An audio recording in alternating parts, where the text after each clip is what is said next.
Selamünaleyküm arkadaşlar. Motorumuz ses yapıyordu. Zincir yüzünden. Zincirimizi çıkardık. Şu an zinciri keseceğiz. Arkadaşlar çıkarmanızı tavsiye ediyorum.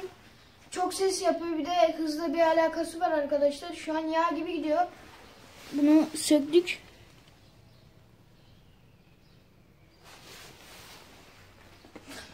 Şimdi keseceğiz.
Buraya değiyor.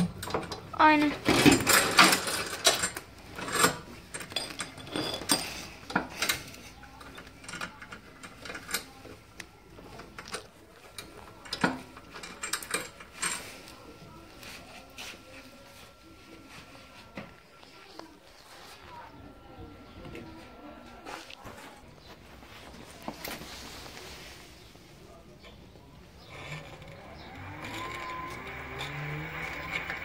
Normalde böyle sesi vardı arkadaşlar.